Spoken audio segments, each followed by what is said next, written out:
After some quiet weeks, the Cardinals finally make another move. We react to the Palacios for Kittredge trade coming up on B-Shape Daily.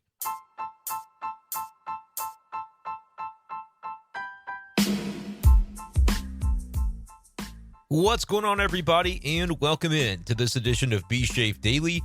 Brenden Schaeffer here with you. It is Friday, January 5th, 2024. And we've got a trade to break down as the St. Louis Cardinals, after some weeks of inactivity, have struck a trade for a veteran relief pitcher.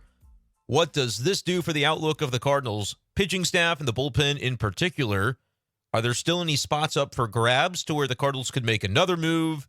And we bid a fond farewell to Richie P, as Richie Palacios, the outfielder, going the other way in the trade, as the Cardinals pick up Andrew Kittredge from the Tampa Bay Rays, trading Palacios, who developed into a fan favorite toward the end of last season. For those Cardinals fans who decided to stick with the team and keep watching Cardinal baseball in August and September, man, you really liked Richie Palacios because he brought something to the table that was fun to watch, that was inspired in a way that some of the other play from the Cardinals last season rarely was.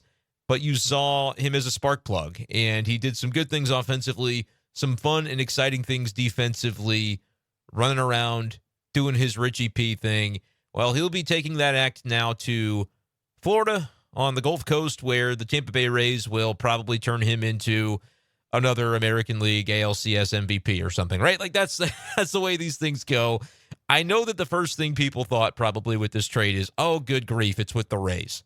Like, after the Randy Arozarena deal, this is another one of those that you feel like, man, Richie Palacios, he could be untapped potential still. Are the Cardinals making a mistake in kind of giving up on him, if you will, at this point in his career? And it's not that they're giving up, right? It's important to remember every time you make a trade, it does take talent to get talent. But the Cardinals, in doing this deal, are giving up a 26-year-old outfielder who you finally maybe got a little bit of a glimpse of what he could do. Now, this is not the same as Randy Arozarena in that Palacios was not like a longtime Cardinal farmhand that had the prospect pedigree and just tore it up so much in the minors that you wanted to see him called up, and then he never got the chance. Because it really feels like Arozarena, I guess I could go back and look, but I don't think Arozarena had even as many career plate appearances with the Cardinals as Richie P did over the final couple months of this season. Because Arozarena had 23 plate appearances in 2019, and then he was traded that offseason for Matthew Liberatore. So you at least got a glimpse of Richie Palacios, and I don't know if that makes it any better because Palacios played well when you got to see him. But the other angle on this is he was not he was in the Cleveland organization up until literally this past year. He played AAA games with Cleveland, and then the Cardinals picked him up. And his numbers with Cleveland in AAA were 669 OPS. And then with the Cardinals, he found something, evidently. 876 OPS in Memphis, came up to the big leagues in 32 games and 102 plate appearances. Richie Palacios did a nice job, an 823 OPS and 6 home runs in that span as well. So, I mean, if you give the guy 550 plate appearances, you think that could be a 30 home run pace. Now, I don't know that Richie Palacios is ever going to be a 30 home run guy in Major League Baseball. Maybe I'm wrong. I really like him. I said all along, he seems like a winning player and the kind of guy that I would, as the Cardinals, find a way to prioritize, but on the roster, right? I was never saying prioritize Richie Palacios as your everyday center fielder or prioritize him in a way that allows him daily at-bats. I just don't think that really was going to be possible in the way the Cardinals are currently constructed in the outfield. You know that Lars Nootbaar is going to be the left fielder. You know that Jordan Walker is going to be the right fielder. It seems as though Tommy Edman will be the center fielder. We talked in our last episode yesterday, I think it was yesterday, about the news of Edman's October wrist surgery that we didn't previously know about until Bo Zalak told John Denton about it yesterday. So we talked about that. You can scroll back on your podcast feed to get that and our reaction to all things going on there. But this kind of adds another wrinkle into the outfield mixture with the news that Palacios goes to the Rays for Kittredge. So I've spent some time talking about the Palacios angle of it. I guess I'll wrap up that thought as much as I can here with just explaining why I feel like Palacios was a guy that's reasonable to trade because he's got team control. The Rays enjoy that. He showed some skills and some tools that I think the Rays could utilize. But at the same time, with the 3 outfielders in the starting alignment that I named, plus Dylan Carlson's kind of your backup center fielder, and he can check into that role if Tommy Edmonds should need to play shortstop. That'll depend on Mason Wynn. Like, we can do that musical chairs, and we'll talk a lot about it. But then there's other guys like, what about Alec Burleson? Like, he plays as a sort of a quasi-fifth outfielder in this alignment in that he's going to play. If he's around, he's going to get some at-bats. Maybe it's a DH capacity. Maybe he doesn't hit enough in spring to earn a job out of camp. But if you think back to last year, his job was never in question coming into the regular season out of camp. Like, it was a decision, according to Ollie Marmol, which I always sort of poked some fun at this, the notion that the decision came down to Juan Yepes or Dylan Carlson for the roster. And they said, yeah, Carlson's on the team because of his defensive flexibility. It's like it never should have been a question of Dylan's involvement. And that's kind of why I said, even if the Cardinals can say, no, where it's not that we're not high on Dylan Carlson, like the narratives that surrounded him as a player last year suggested they weren't that high on him. I don't know if that extended specifically to Ollie Marmol. In fact, I know it doesn't because Ollie Marmol, I had conversations with him about Dylan Carlson, and I know that he is a believer still in Dylan Carlson. Maybe upstairs they just didn't view Dylan Carlson as, at the beginning of the season, somebody that they were going to plant their flag around, which is kind of weird because you can think back to the prior trade deadline and say they were really all about Dylan Carlson at that point. So, whatever it is, it's just kind of this continuation of this situation for the Cardinals where they haven't been able to nail the outfield. They trade away the ones that you wish they'd kept. They keep the ones that are off injured or they maybe underperform or whatever the case might be. And round we go on this merry-go-round where the Cardinals still don't have that thing nailed down.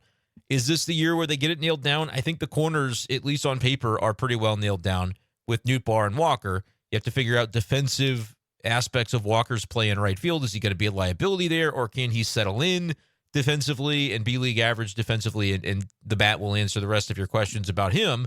That's ideally what will happen. Tommy Edman, his range in center field, I've talked about thinking that's really important as to how the Cardinals are going to handle things defensively behind the pitching staff that they're building. But then it's like, well, where does Palacios fit in? He's not the number one guy to be the backup center fielder. That's Carlson. He's not really the number one guy to be the backup left fielder. It's probably Brendan Donovan, right? He's going to play a good amount, and with the DH floating around, that's going to be a way that pans out. And the story from John Denton yesterday, he also mentioned that Mozeliak had said they feel good about Donovan's recovery and his readiness for spring, which I think is another important aspect of it that we touched on yesterday too. So then you look at it, okay, could Palacios fill in for right field very much? Well, Walker could DH a decent amount. Like if the defense isn't going the way that the Cardinals are hoping, maybe they shift at some point in the year and DH him more. But then they have to figure out the Gorman versus Donovan thing at second. You can't DH everybody. You have to try and find the way that these puzzle pieces fit together. And then there's Alec Burleson, who you probably, I guess, defensively prefer in left compared to right. He does have a strong arm, but in either case, he's not a plus defender in the corners. But his bat is probably prioritized over Palacios. Whether that's fair or not, I think that's the way the Cardinals viewed it. And again, you can talk about matchups and righty-lefty and those sort of things. That all is going to bake into it as well, where in the case of Burleson, he's a left-hander that you feel good about the contact and the power, and you might have been able to say, well, shoot, I mean, a guy that in Palacios that in 102 plate appearances hit 6 home runs, why isn't that considered the same thing, left-handed power? That's a fair question. And I guess you could take it a step further and say, like, with Burleson, had more of a prospect pedigree than Palacios, because, again, Palacios was let go by the other team that he was on, the Cleveland Guardians. I don't 100% remember what the terms were of that trade of Palacios to the Cardinals. I guess I could look that up. It looks as though, it was just a cash trade. The Cardinals got Palacios from the Guardians last June for $100,000.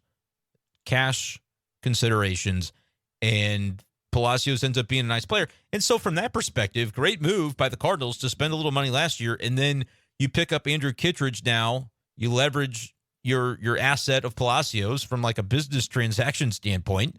Did pretty well because Kittredge is a guy that I think the Cardinals at least think can help him.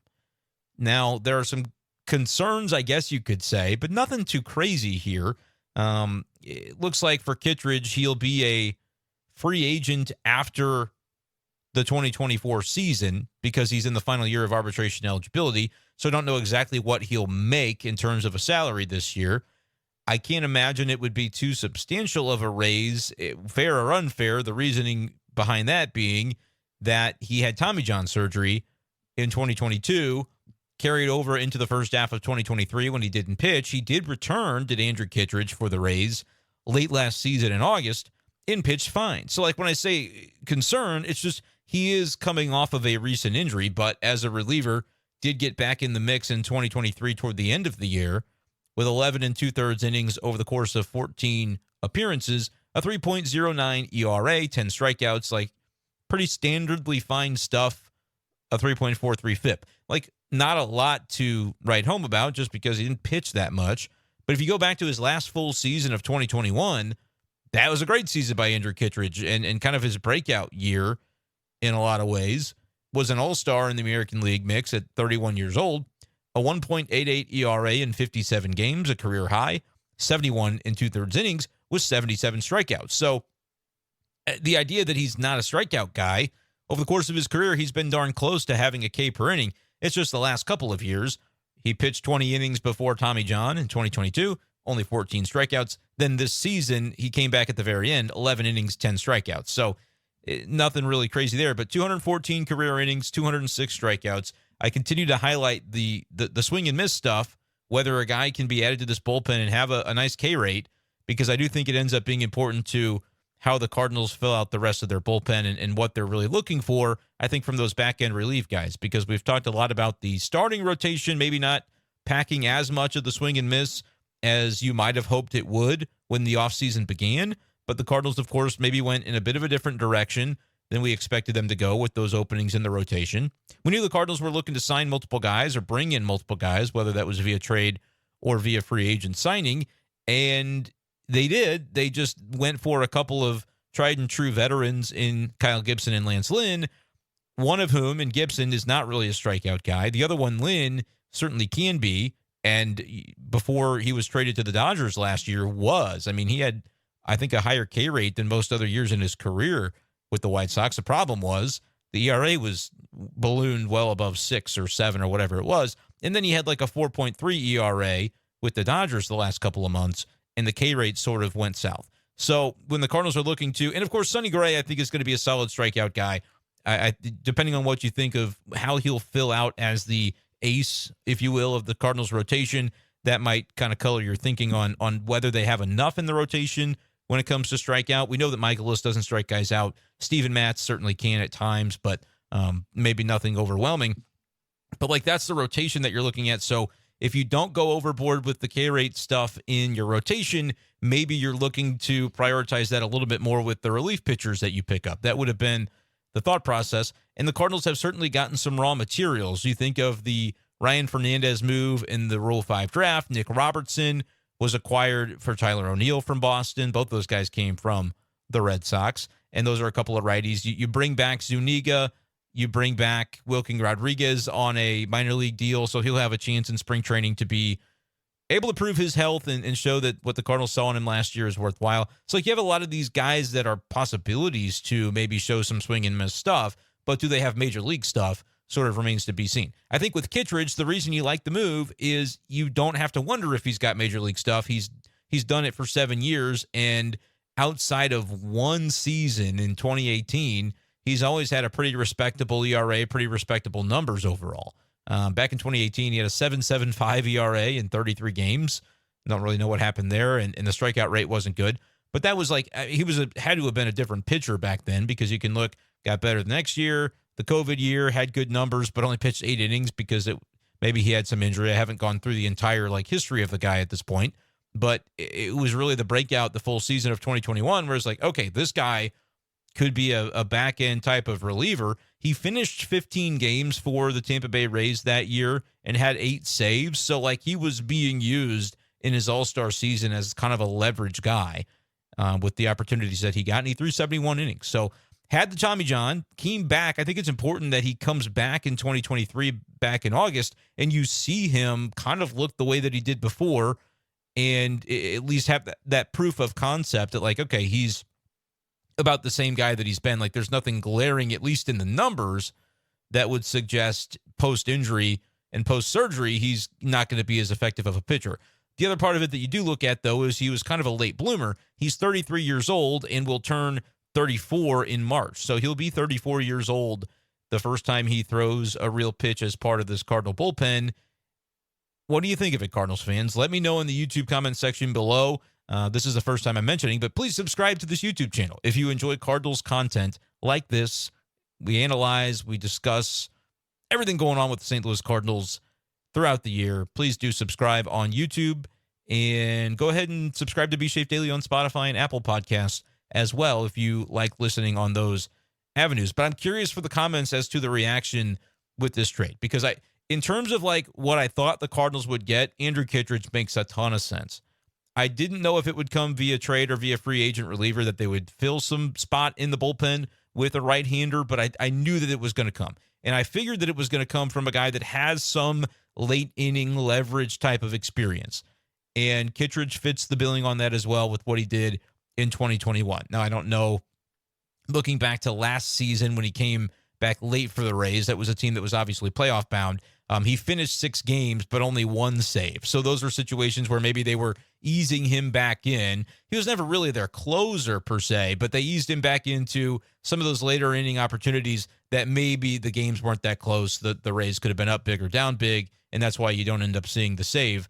But certainly a guy that, when you talk about 7th, 8th, 9th inning, Andrew Kittredge has been trusted in those roles previously. He's got some experience in those roles, which I think is valuable when you bring him onto the Cardinals, assuming that, health is good, which guys after Tommy John, you don't typically have to think too much about their health. It's more before they need the surgery, you worry that they might need it. Well, he's already had it, and he's now, not quite a year removed from the recovery, but a year removed from the surgery, because he had the surgery late in 2022, if I'm not mistaken, because he came back in August of 2023. So he's gotten that under his belt. What's the performance going to look like? What are the stats going to look like? What's the stuff going to look like?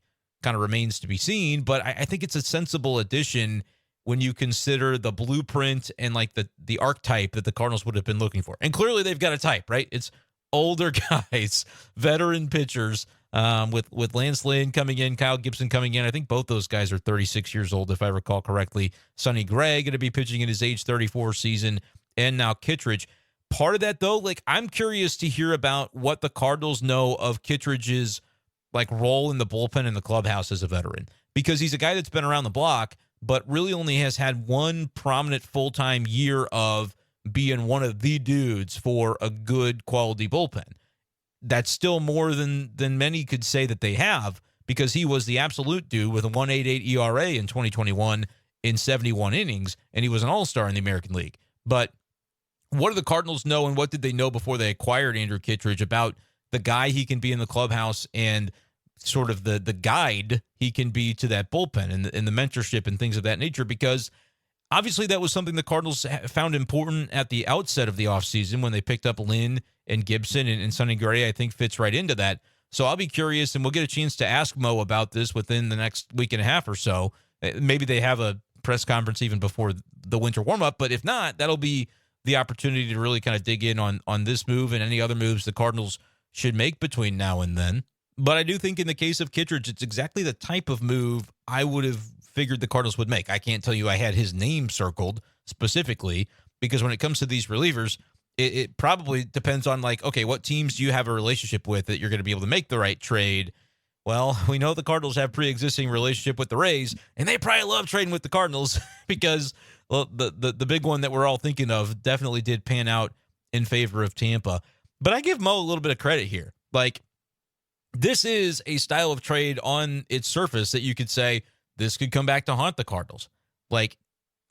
Not to say that Palacios and Arozarena are the same, because they're not. I articulated a little bit why at the beginning of the show today, but it does on the surface. If you just go, early, mid-20-something outfielder for a pitcher from Tampa, you're like, well, what if it just happened again? What if the Cardinals made the same mistake? And I would say, it's possible that they did, because you look at the major league numbers, that 100 plate appearances that Palacios had last year, they were very good. Granted, it was kind of down the stretch where a lot of teams run down, and is that replicable in terms of his production? At 823 OPS, no matter how you slice it, is very good. If the Cardinals could have a nine-man lineup where everybody has an OPS of 823, I almost don't care, and maybe different analytically minded people would agree or disagree with this, but I almost don't care how you come to that 823 OPS. You could have a 515 slug the way that Palacios did with, the maybe a little lower on base, or you can have a robust on base percentage and not slug that much. It doesn't really matter. I think if you had 823 across the board, you would be cooking with gas. I would have to imagine that would have been across MLB last year one of the highest OPSs as a team. I doubt there's anybody that had a OPS that high, even the Atlanta Braves. I'm going to maybe eat my words on that. Nope, damn it, the Atlanta Braves did. They were 845 on their OPS. Just as soon as the words got out of my mouth, I sorted it on MLB.com and saw that the Braves were the one team that does qualify with that. The Dodgers last year had a 795 team OPS. It's unbelievable that the Atlanta Braves didn't win the World Series. Man, I thought coming into the playoffs that they were going to be unstoppable. And, they were stopped. But 845 OPS, that led baseball last year. Palacios had an 823 OPS. Small sample. Did his previous stops. I mean, obviously Cleveland didn't see that coming, because if they did, I don't think you'd give him up for $100,000. He was OPSing below 700 in AAA, but maybe it was just a guy that needed a change of scenery and an opportunity, and the Cardinals were the place that he was able to get that. But if you're the Cardinals, is it like a little bit of nothing ventured, nothing gained? Like knowing that if you just look at the entire trade tree, a shot at Andrew Kittredge, who's a veteran reliever and is proven when he was healthy, for basically $100,000. Like if you look at it that way, since $100K is what you gave up to get Palacios in the first place, it's just easy come, easy go, right? And I think with outfielders in particular, it might be easier for the Cardinals to have it be that way because of how stocked they are at the spots, which is not to say, like, I didn't even like the way that came out of my mouth, because it's not like all of the guys in their outfield mix are proven and you feel great about them all. I think there are question marks with several of them, but I think we know who's going to be there. Like, they have made their bed, and now they're going to go lie in it and see how the guys that they're backing this year perform. It's no different than any other year. It's just that in recent years, we have struggled to see the Cardinals hit on those decisions. Like in the case of last year, it was, we're going to back Tyler O'Neill to be an everyday guy. And not only that, but we're going to say that he can be the center fielder to begin the year. And it did not work out. He didn't look comfortable in center. They kind of abandoned that alignment rather quickly. I think he only played 10 games or something in center field. If you go back and look, it's kind of a crazy low number for the amount that we ended up talking about that narrative. But then even in terms of, like, I won't even get into like the base running thing and the thing with Ollie Marmol, but with Tyler O'Neill, it was like the numbers weren't great and he couldn't stay on the field. And when he had a back ailment that you thought would keep him out for a couple of weeks, like a min stay on the IL, he was out for 3 months. Like, those are the things that tell you at the end of the day, the Cardinals did not back the right horse with Tyler O'Neill, and they have definitively decided that was the case, and they shipped him off. And it's not that they're not excited about the couple of pitchers that they got for him, but it was like they were going to ship him off regardless of what the return was. Like, that's the point to which it got in my eyes. So now you're looking at who are they backing going into this year. Newt Barr, I feel like, is a quality candidate to back. Jordan Walker, I think it's not controversial to say he's a quality candidate to back. I really do expect his offensive game with a year of major league play under his belt at age 21, like 20/21, he got that kind of experience. It's going to do volumes for what he can do moving forward. I expect big things from him this year at the plate. Makes sense to back both those guys. Now in center, like the Edman thing is, of course, tied to the Mason Wynn thing, and I still said that if the Cardinals could get left-handed power that could play plus defense or even solid defense in center field, that might be the guy on the free agent market or in the trade market that you try to take a look and maybe go get. And then what gets tricky with that is, well, Richie Palacios was already on your team and he filled in center field. He started 7 games there for the Cardinals last year. And it's kind of hard to get defensive metrics anyway. Like, there are people who say, I don't really look at defensive metrics at all because I trust the eye test more. Especially it's difficult to do when you have a limited sample size. But it looks like he was +1 on defensive runs saved. So, I don't know. Like, maybe he's a decent fielder. Like, I liked what he did to my eyes. I especially liked the way that he just flat out got after it, whether he was in left or in center.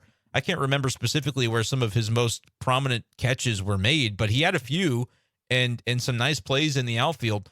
So, like, I could get on board with him generally as an outfielder, but the problem is you're anchored to the preconceived notions that you have. And I think the Cardinals are especially guilty of this. And I'm not even saying that they're wrong in this case, but like you can think back to how trades like the Arozarena deal happened in the first place. It's because their preconceived notion at the time of what needed to happen at the big league level was like, Harrison Bader, Tyler O'Neill, whomever else was around there for the Cardinals. Dexter Fowler was still on the team, of course, at that time. And in his case, it's not that they had a preconceived notion that Dexter Fowler was amazing. It was like, we paid Dexter Fowler all this money. He's going to get one of the starting spots in the outfield, barring something crazy. And so they, were kind of stuck in that spot. Lane Thomas was still on the team in 2020. And what's really frustrating, I think, for Cardinals fans is like a lot of the names that I just said, save for Dexter Fowler, who, unfortunately tore his ACL quickly after getting to the Los Angeles Angels. And so we didn't see him do anything after his Cardinals career. But like Lane Thomas was one of the guys that played in 2020, along with Harrison Bader and Tyler O'Neill and Dexter Fowler, where you may not have seen him if Arozarena was still around, and maybe those opportunities could have gone to Arozarena. But did the Cardinals have a preconceived notion that Arozarena is more of like a corner outfielder, probably couldn't play a great center, and Lane Thomas could maybe play center field more and be a backup for Harrison Bader in center field? Like, what were the preconceived notions that the Cardinals had at the time? Of course, Dylan Carlson also burst onto the scene in 2020, and so the Cardinals decided, like, well, I mean, we have all these guys that are vying for spots. There's really no way to get Arozarena in if we think all these other guys are just a little bit higher in the pecking order. Those are the spots where the Cardinals have gotten it so wrong. I don't even know how you can, as a fan or as the public, say like, oh, I would have gotten it right for sure. We all remember who we were kind of backing at the time if we were looking into the minor league annals and kind of taking a look at what was next to come.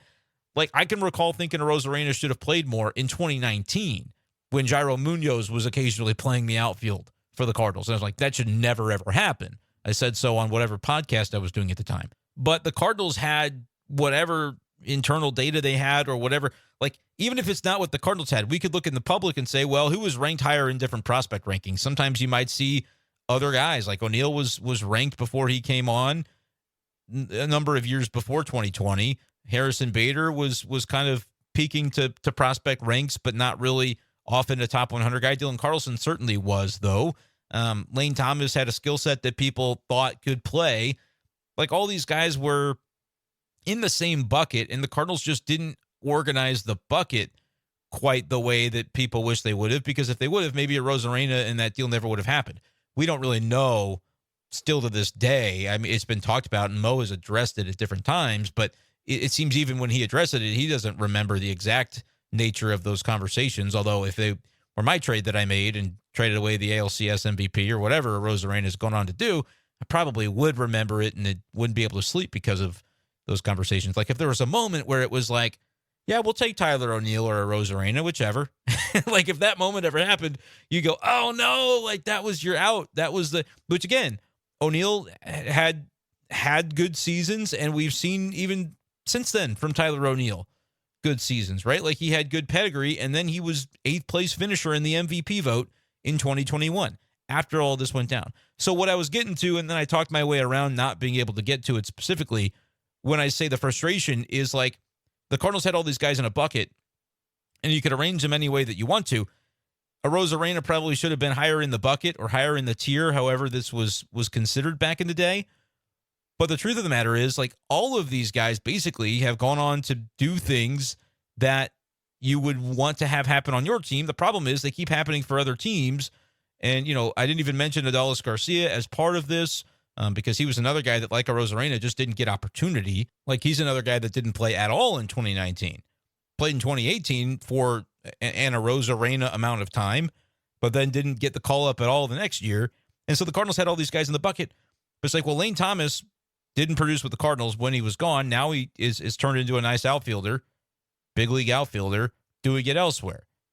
We'll see if Tyler O'Neill is added to that. Harrison Bader may be the exception, but he's the guy they backed and backed and backed until they couldn't anymore because they felt like, the injuries were piling up. We could maybe go a different direction in center field, and this Jordan Montgomery guy would be pretty good. Like, that was a good trade objectively.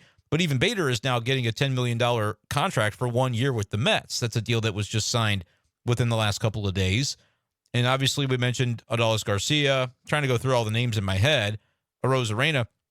Like, all the guys in that area that you could have sorted through have all basically gone on to do good things elsewhere. They just didn't do it with the Cardinals, or it just never really reached the apex with the Cardinals where you say, yes, this is the guy we extend on a contract, and he's going to be in the outfield roaming around for the next 5 to 7 years. That step is the one the Cardinals, I think, have been longing for with some of these guys, and it's just never gotten to that point. And Carlson is the one they kept of that group. Obviously, he was a little bit later than all of this, although not too much so, because by the time he arrived in 2020, that was the offseason proceeding where the moves went down, and Arozarena was gone, and I think in the case of Adolis Garcia as well, that happened in the same offseason. So that's just the run of it for the Cardinals at this point.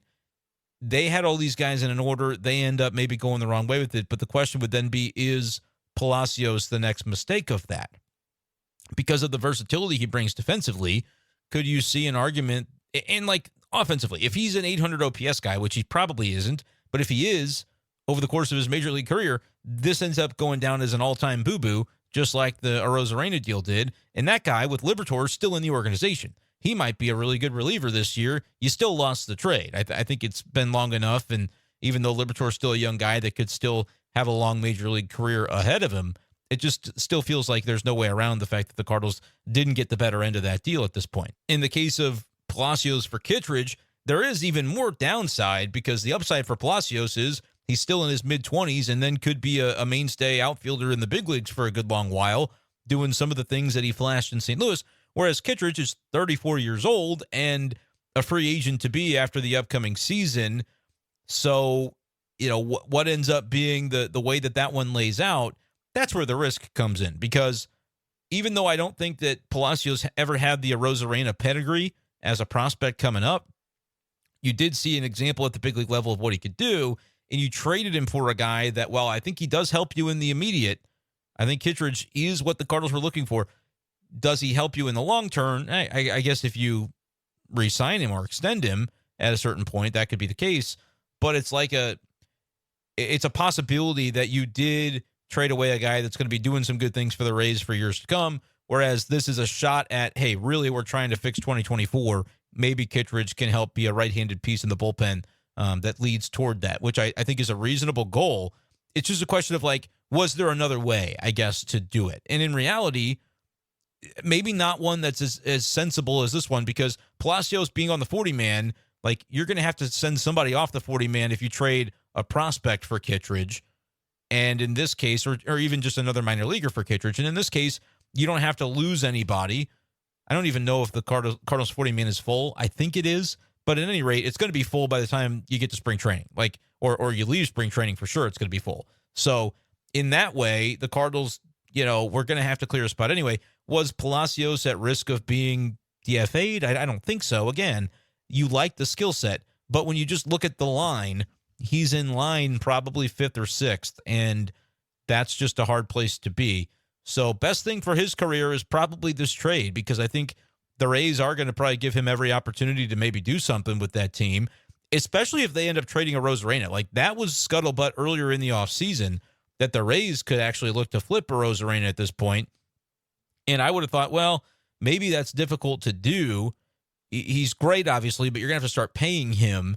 And that's maybe something historically the Rays do not like to do, but they like to try and churn and stay relevant by making these really savvy deals. They traded Luke Raley, I think, another guy in that kind of first base outfield mix. And if they trade Arozarena, that really could clear the deck for Palacios to actually get some run. And if that should come to fruition, it would be kind of bizarre to have the Arozarena trade happen and then the Cardinals give the Rays their Arozarena replacement via Richie Palacios. I don't think it's quite to that level. If you were to look at some of like the fan graphs or the different places that do projections, I would imagine that Palacios won't get a ton of love, but somebody in the Rays organization seems to think he projects quite well because they found a way to land him. I am very intrigued to see what ends up happening with Palacios. I hope he gets opportunity. The Cardinals, the way they come to regret it is if Burleson's bat isn't what they thought it was, and if Carlson can't stay healthy and kind of rebound, because there's no reason that the fifth outfielder, or I'm sorry, even the fourth outfielder couldn't have been Palacios. You decide, I'll trade Dylan Carlson for Andrew Kittredge. Now, people would have lost their minds because Dylan Carlson has a prospect pedigree, and people are sort of hoping that he still pans out into something. And look, I like Dylan Carlson as a player. If I had to bet on one future or the other right now today, I'd bet on Carlson over Palacios. But that being said, I could be wrong. You look at Major League production, at least this past year, Palacios was the better hitter. Much smaller sample, of course. But, like, the reality is the sunk cost fallacy, you start to get kind of baked into what your priors were. And the priors on Dylan Carlson are like, well, he was a top prospect. You can't possibly just decide to keep, Palacios, who wasn't really a prospect at all, and you got for $100K. You can't keep him over Carlson. So it makes sense that the guy you have to trade is Palacios. That very well may be the exact right answer. And in this case, you guys know I like Carlson. Whoever has listened to this show for long enough knows I've been in DC's corner as much as I possibly can be, to the extent that I get poked fun at by various people about that, with the hashtag Everyday Dylan stuff. But I look at this and bring it up for the reason of, like, that is the mindset that got the Cardinals into the Arozarena trade in the first place. It's not to say that it just happened again, but that mindset of, like, well, yeah, Arozarena has this great AAA season, but, like, these other guys were higher on our prospect lists, or, we just don't really need Arozarena right now.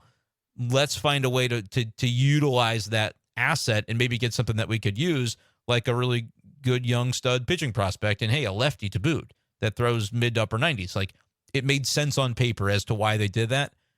That one didn't work out great. This one could work out splendidly. Like, Palacios could go back to being a 670 OPS guy at the AAA level, and you'll go, all right, Cardinals, at least they took a stab at a reliever who's proven. But it is interesting that specific mindset, I think, is how the Arozarena trade happened in the first place. It is the mindset that led to Adolis Garcia leaving the organization as well. But all in all, I don't want to be too negative on it. I feel like if I end on a negative note, people are going to say, oh, yeah, Brendan's ripping the Cardinals. Like, I don't think you ripped the Cardinals for this trade. I think if you were honest with yourself about what the depth chart would be coming into the year, I said it all the while. I would love to find Palacios a spot on the bench, but he's the last guy on the bench. Offers nice versatility. But in reality, if you're trying to fit Burleson on that roster and you're trying to fit Tommy Edman into the center field job, that probably means you need to have another infielder on your bench to be able to cover for some of the spots that maybe Brendan Donovan isn't going to cover for, with him floating around and doing God knows what. So, like, I can see exactly why the Cardinals made this trade. It's a very much typical type of move to see them make, because they feel like they took something extra and turned it into something that they didn't feel they had. And that is what you're supposed to be doing here. It's just, is this the time that they got it right? And they don't have to come to regret trading away a guy whose tools were fun, whose personality was fun, and did some nice things for you over a small sample. Let me know, Cardinals fans, if you see this one the way that I do, if you're upset about the deal, if you really thought Richie P would be a guy that when all the dust settled next year and injuries took place, he was really going to have a chance to emerge, or if you kind of thought, Palacios was a nice flash in the pan, but maybe Oscar Mercado 2.0 and wasn't going to kind of elevate to the level that means you shouldn't trade him for a former all-star reliever that you could potentially use to beef up that bullpen. The bullpen side of it is what I want to end on. I can sort of update my projections that I did in a recent episode of the podcast on what the Cardinal bullpen would look like. For now, I still stand by what I said about the left side in that episode, which you could go back a couple of videos, or two or three or four videos, whatever it was, and get my full take on projecting the Cardinal bullpen. You would just add Kittredge into it, honestly. But on the left side, I had said JoJo Romero is going to be a late inning threat. You're going to have one of Zach Thompson and Matthew Liberatore turned into a reliever, and then the other left-hander spot could be John King, as long as things go well for him, I should say, in spring training. The other way that could play out is if they decide both Thompson and Libby need to be relievers, rather than stash one of them in the AAA rotation, or, whether they are needed in the big league rotation. That would be honestly not what you're looking for, given that it would mean probably some injuries to other guys. before then. But if that were the case, then John King might be on the outside looking in to begin the season, and he could be in AAA. But like 3 lefties, and then to me, you're talking 5 righties. Helsley, Gallegos. Now you've got Kittredge. We know that Ryan Fernandez is in that group as well, the guy that was the Rule 5 pickup from Boston, and then that leaves just one spot in the bullpen at this point with where things stand. Could that mean Phil Maton or one of the other veteran relievers that the Cardinals could go to sign? That would certainly say they mean business about trying to make everything happen and improving this bullpen and making the pitching staff something to be proud of. But I think you could still accomplish that via giving a Riley O'Brien, the guy you acquired from the Mariners, a shot in spring, or giving, some of the other non-roster guys, like you brought Wilking Rodriguez back. Some of those names, Nick Robertson from the O'Neill trade. One spot for a righty reliever. Maybe that's Andre Palante as the utility guy that I talked about last time. That would be my leading candidate unless they wanted him to stretch out. Like I could see an example of, man, Thompson and Libby just look so good that we need them both on our team. Like if that's how they look in spring, they're 2 lefties in your bullpen. JoJo is the other one. John King goes to the Memphis bullpen to begin because he does have an option. And you stretch out Palante, and he's in your AAA rotation. Like it could go that way as well and have him be a guy that maybe he's vying for an opportunity if there is an injury. I don't know if that would be preferable to folks compared to having Zach Thompson available as a starter, whatever the case might be. But these are just some iterations that I think I would be kind of paying attention to. Or at least imagining could take place before we head to Jupiter in just a few weeks at this point. Honestly, it's a little more than a month away. I think my report date is like a day or so after the Cardinals report date. So I'll be down there like February 13th or something like that, I think is the plan. So lots to come from me and from this channel when it comes to Cardinals baseball. So please do subscribe if you enjoy the content. Thank you guys so much for helping me make it happen. And subscribe, follow everywhere that you can get Be Safe Daily. Makes my life easier. All right, that's going to do it, though, for this edition of the show. Appreciate you guys, as always, for listening. We'll talk to you next time on Be Safe Daily. Peace.